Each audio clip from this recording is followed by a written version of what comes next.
When you dance, when your body moves to music, any movement, your brain does something it does not do during any other common activity you perform. Dancing may activate more simultaneous brain regions than running, swimming, reading, conversation, meditation, or playing chess. The multi-domain demand is categorically different from single-domain repetitive exercise.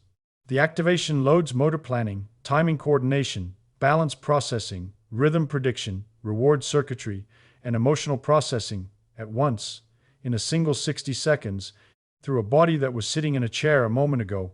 No other common activity produces this. Running activates your motor system in a repeating loop, left, right, an identical gait cycle on every step. Swimming repeats a stroke pattern. Cycling repeats a pedal cycle. Each of these is a stored motor program replayed from memory. Your brain planned the movement once, now it replays it. The motor demand after the first few minutes is low because the pattern is familiar and the cycle is identical on every repetition. Dancing does not repeat. Every movement is different from the last. Your motor system must generate a new plan for each second of music: where to place the foot, how far to shift the weight, which arm to extend, how much force to apply, how fast to rotate. The planning region of your brain operates in generative mode, creating movements rather than replaying them. The difference in neural demand between generating a novel movement and replaying a stored one is substantial. Generative mode requires real-time computation, spatial awareness of the body's current position, prediction of where the body needs to be on the next beat, and force calculation for muscles that are not following a rehearsed sequence. Your brain is working harder during 60 seconds of dancing than during 60 seconds of any repetitive exercise, because every second requires a new motor plan that did not exist a moment ago. Choreography is not required. The motor generation demand is highest when the movement is spontaneous, when you are not following learned steps but responding to the music with whatever your body produces. Structured dance forms, tango, waltz, salsa, involve learned patterns that partially automate the motor planning. Unstructured dancing in your kitchen to whatever music you chose demands continuous novel generation because there is no pattern to fall back on. Every movement is invented in the moment. The motor system never coasts. That is one system. The motor system. Generative mode. Running does not produce it. Swimming does not produce it. Walking does not produce it. Dancing produces it continuously. Now the second system. Because the motor generation is only the beginning of what makes dancing unique, and the timing demand is where the gap between dance and exercise becomes neurologically measurable. Moving to music, your brain must coordinate the timing of your movement with an external signal, the beat. The region at the base of your brain that handles timing coordination processes the beat prediction from your hearing system, compares it with your current motor output, computes the timing error between where your body is and where the beat says it should be, and sends a corrective signal back to your motor system, all within approximately 50 milliseconds. This auditory-motor synchronization loop runs continuously during dance. Every beat is a timing target. Every movement is measured against it. The correction runs faster than your conscious awareness can track. This timing demand does not exist during running. Running is self-paced. Your legs set the rhythm is internal, no external signal provides a timing reference. Walking is self-paced. Swimming is self-paced. Every form of exercise that does not synchronize to music is self-timed, and self-timed movement does not engage the auditory-motor timing loop because there is no external beat to synchronize with. Dancing engages it continuously. Every beat, every step. The timing coordination region, the structure, the handwork discussion described as containing more than half your brain's neurons, is performing real-time error correction between your body's position and the music's timing reference at millisecond precision. The computational demand is enormous, and it stacks on top of the motor generation demand that was already consuming resources.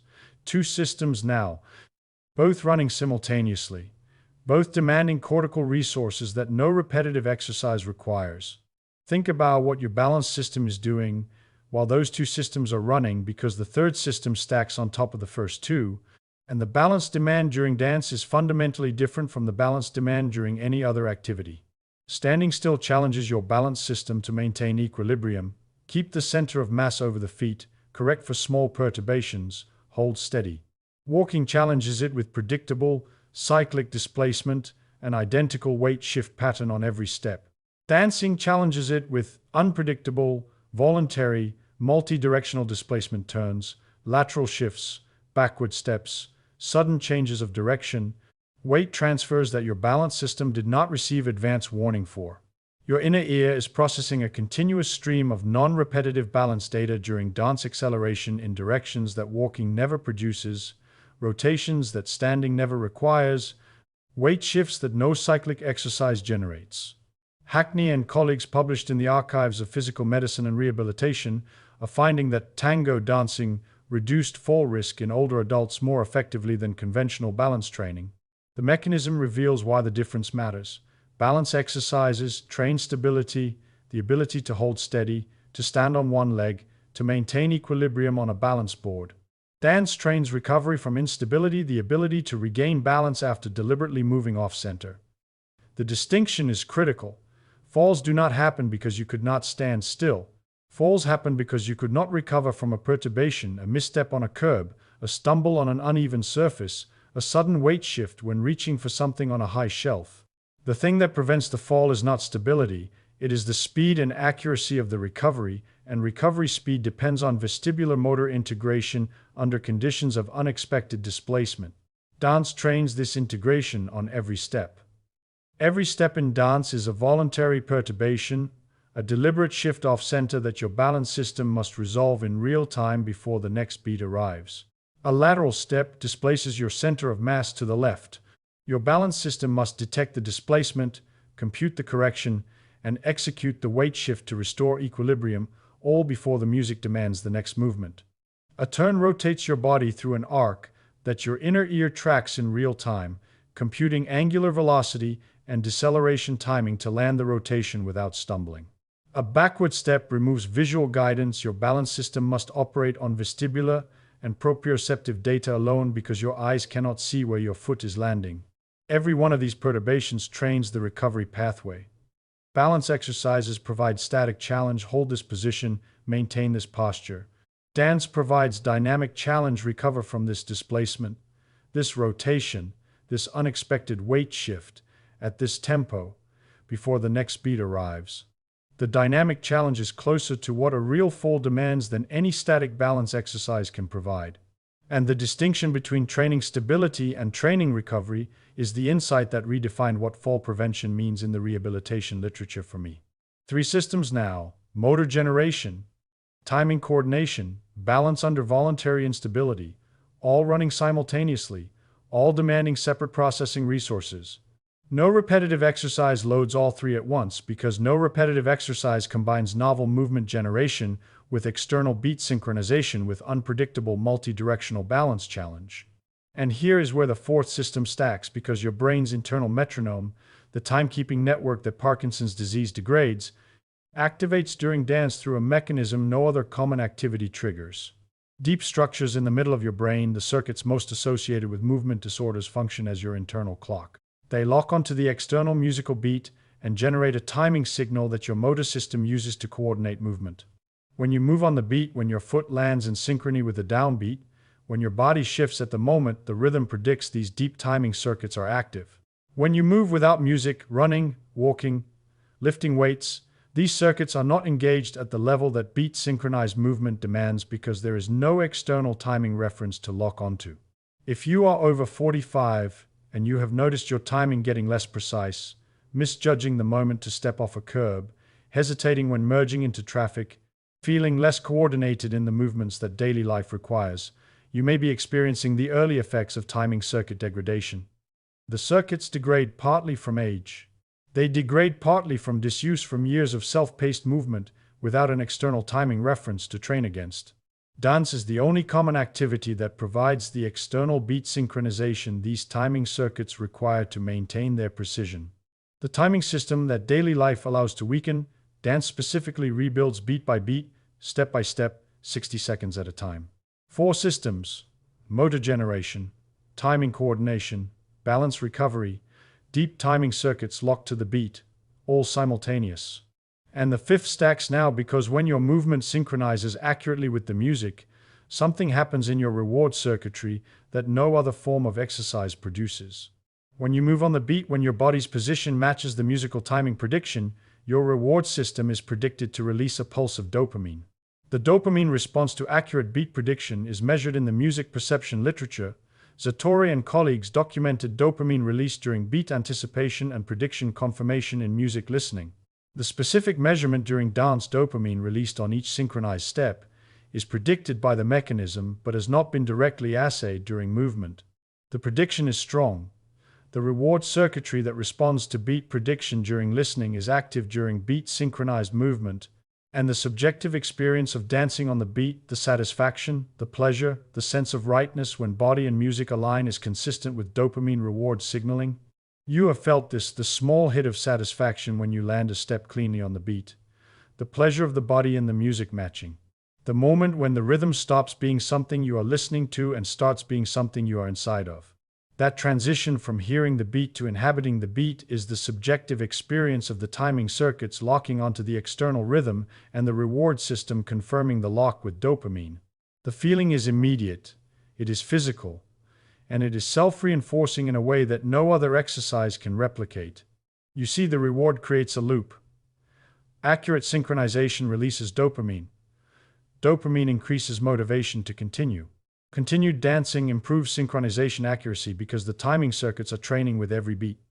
Improved accuracy releases more dopamine. The loop feeds itself. The reason dancing feels good in a way that running or swimming or cycling does not, the reason people describe dancing as joyful rather than merely healthy, as something they want to do rather than something they should do, is that the reward system is continuously active during dance through a mechanism that repetitive exercise cannot trigger. Running produces endorphins after 20 to 30 minutes. Dancing produces dopamine within seconds on the first accurately timed step. The reward arrives immediately and reinforces itself for as long as the music plays. This has a practical consequence if you struggle to maintain an exercise routine. Exercise adherence fails because the reward is delayed. You must endure 30 minutes of effort before the neurochemical payoff arrives. Dance adherence persists because the reward is immediate dopamine on the first beat, sustained for every beat after. The brain does not need to be convinced to dance the way it needs to be convinced to run. The reward architecture is different. The motivation is built into the activity rather than delayed past it. 5 systems, and the 6th, the one that activates only when another person is present, adds a dimension that turns dance from a neurological workout into a social bonding event operating through the body rather than through conversation. Dancing with or near another person activates your brain's movement simulation system, the regions that observe someone else's movements and internally replicate them. Your brain is running 2 motor programs simultaneously: your own movement generation and the internal simulation of your partner's movements.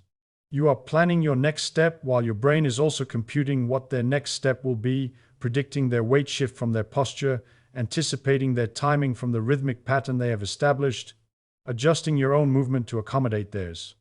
The processing demand roughly doubles compared to solo dance.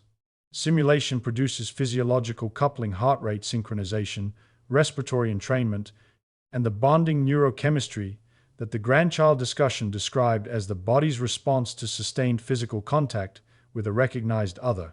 Partner dance produces oxytocin through coordinated physical interaction, the mutual movement, the shared timing, the physical contact of hand on shoulder or waist or arm. The oxytocin arrives alongside the dopamine from beat synchronization, 2 reward signals operating through different pathways in one shared 60 seconds. Social dimension matters if you live alone. Solo dance activates 5 systems: motor generation, timing coordination, balance recovery, deep timing circuits, and dopamine reward. Partner dance or group dance activates those 5, plus the movement simulation and the social bonding neurochemistry. If you dance with a partner, a spouse, a friend, a grandchild, anyone willing to move to music in a room with you, the 6th system activates.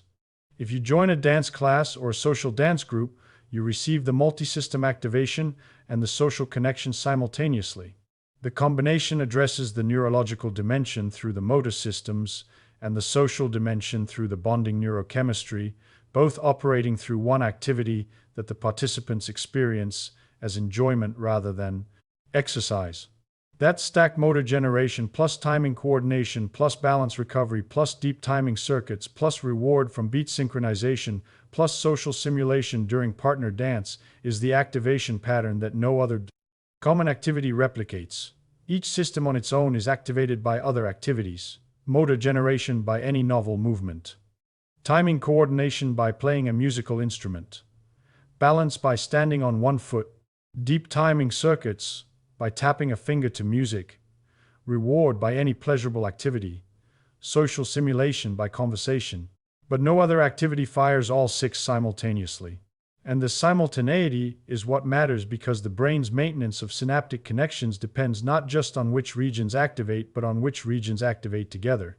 Connections between brain regions strengthen when those regions fire together. The neuroscience principle that neurons which fire together wire together applies at the network level as well as the cellular level. When your motor system, your timing system, your balance system, your auditory system, and your reward system all fire during a single 60 seconds, the connections between those regions are maintained and strengthened. When they fire separately, motor during walking, auditory during music listening, balance during standing exercises, the individual regions are maintained but the connections between them are not exercised. Dance maintains the connections. Single domain activities maintain the nodes, but not the wiring between them. Well, and the data confirms what the activation pattern predicts. Because Verghese and colleagues published in the New England Journal of Medicine a 21-year longitudinal study that measured something no one expected, and the result reframed everything the physical activity literature had assumed about brain maintenance. Of all leisure activities examined, swimming, cycling, walking, tennis, golf, reading, crossword puzzles. Only dancing was associated with a significant reduction in dementia risk. The numbers are specific. Reading was associated with a 35% reduction, crossword puzzles with 47%. Walking was not associated with a statistically significant reduction. Swimming was not, cycling was not, golf was not, tennis was not. Dancing was associated with a 76% reduction, the largest of any activity, physical or cognitive, measured across 21 years of follow-up in a peer-reviewed study published in one of the most rigorous medical journals in the world. 76%. The study is observational. People who chose to dance may differ from non-dancers across many variables. The association does not prove causation, but the magnitude of the association and the specificity to dance among all physical activities is consistent with the multi-domain activation the mechanism predicts. Consider what this means.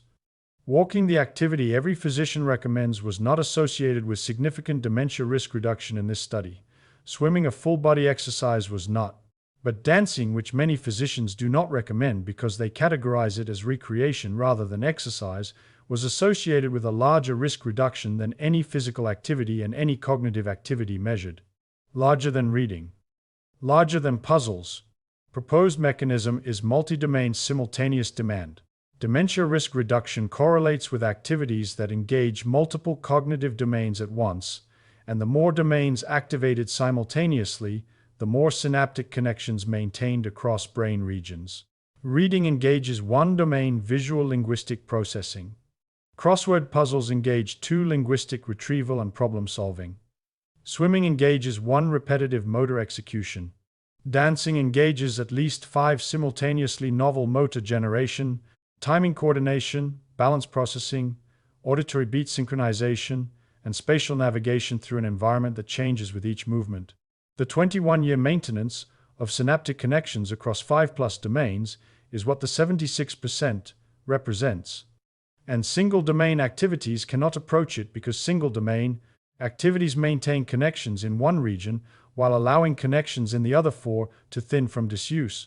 That finding dancing associated with the largest dementia risk reduction of any activity measured across 21 years in the New England Journal of Medicine, exceeding every physical exercise and every cognitive activity examined, is the data point that made the exercise versus recreation question irrelevant in the neurology literature for me. It is neither. It is the highest density multi-system brain activation available to you standing in your own kitchen. One honest scope note: because the Verghese participants were regular social dancers attending full dance sessions, often with partners, over years. Whether 60 seconds of solo kitchen dancing produces equivalent multi-system activation at equivalent protective magnitude has not been studied. The systems activate at any duration: the motor generation, the timing coordination, the balance challenge, the reward circuitry all engage within seconds of synchronized movement to music. The dose-response relationship between brief daily dancing and long-term dementia risk has not been established. What is established? The systems activate. The activation is multi-domain. The multi-domain demand is what the proposed mechanism identifies as protective. 60 seconds provides the activation. Whether 60 seconds provides the protection at the magnitude the 21-year data measured is an open question. Close the door if you need to. Put on any music, any tempo, any genre, anything that makes your body want to move. Stand up, move. There is no correct form. There is no wrong movement. Your brain does not care about choreography, it cares about novel motor generation synchronized to an auditory beat. 60 seconds of unstructured movement to music activates the motor planning system, the timing coordination system, the balance system, the deep timing circuits, and the reward circuitry simultaneously. If another person is in the room and moving with you, the social simulation system activates as well. If you have balance concerns, and the first sessions are when balance recovery is weakest because the vestibular motor integration has not yet recalibrated, begin with small movements near a counter or a chair back. Something stable within arm's reach. The balance system trains on perturbation at any magnitude. A small weight shift challenges the recovery pathway as effectively as a large one. The counter is not a compromise. It is the starting point the mechanism requires for the first week while your balance system recalibrates to voluntary displacement. You will feel self-conscious. That is your social monitoring system, the part of your brain that tracks whether you are being watched and judged. You can override it by closing the door. The brain activation is identical whether anyone is watching or not. The dopamine rewards accurate beat synchronization whether the room is empty or full. The timing coordination trains whether the movements are beautiful or awkward. The balance system processes voluntary instability whether you are a trained dancer or someone who has not danced since a wedding 15 years ago. The first time will feel strange. Your body may not respond to the music the way you remember it responding at 25 or 35. The timing circuits may be slower than they were. The beat arrives and your body reaches the movement a fraction of a second late. The balance challenge of a lateral step may feel larger than it should. The motor generation may be hesitant, your body defaulting to small, cautious movements rather than the fluid responses you remember. This is not a problem. This is the starting point. The circuits are present. They have not been destroyed. They have been understimulated, maintained at walking complexity when they are capable of dancing complexity. The gap between where they are and where they were is the distance that regular activation will close. And then here is what the physiology predicts will change across the first 2 weeks if you dance for 60 seconds daily. The specific timeline has not been measured in a 60-second daily dance protocol. These are predictions assembled from the individual mechanism onset and adaptation times measured in motor learning, vestibular rehabilitation, and timing coordination research. By day 3 to 5, the timing circuits begin recalibrating. The gap between the beat and your movement narrows. The movements that felt effortful on day 1, reaching a foot to the side, shifting weight with the rhythm, turning the shoulders, feel less effortful because the motor programs are reactivating. Your brain is relearning what your body can do. The dopamine arrives more consistently because the synchronization accuracy is improving. By day 7 to 10, the balance confidence shifts. The lateral steps that felt risky on day 1 feel stable because your vestibular motor integration has trained on 7 days of voluntary perturbation and recovery. You step wider. You shift weight further. You may attempt a turn. The balance system is not just maintaining, it is rebuilding the dynamic recovery capacity that static standing and walking do not challenge. By day 14, the self-consciousness begins to fade. The social monitoring system habituates the part of your brain that made dancing alone in the kitchen feel embarrassing on day 1, registers it as normal by day 14 because the behavior has been repeated without negative consequence. The movements are larger.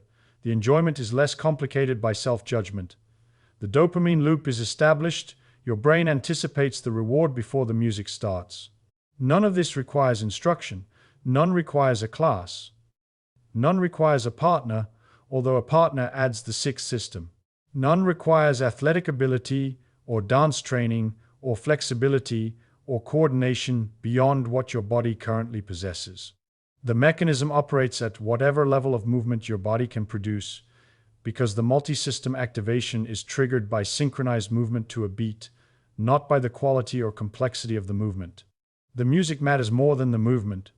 Choose music with a clear, prominent beat music, where your body can feel the rhythm without effort. Tempo between 90 and 120 beats per minute is accessible for most bodies over 45, slow enough to synchronize with, fast enough to generate movement. Music you loved at 25 works. Music from your wedding works. Music that makes your shoulders move before your conscious mind has decided to dance works, and that involuntary shoulder response is the motor system already synchronizing to the beat before the planning region has generated a deliberate movement. The involuntary response is the mechanism activating. Follow it. Small movements synchronized to music activate the timing circuits as effectively as large movements. Cautious weight shifts train the balance recovery pathway as effectively as dramatic ones. Your balance system processes the perturbation at whatever magnitude it arrives. A subtle shoulder roll is novel motor generation. A small step to the side is voluntary perturbation and recovery. A head nod on the beat is timing synchronization. If you are seated, if mobility limits standing, your upper body can produce every dimension of the multi-system activation except the balance challenge.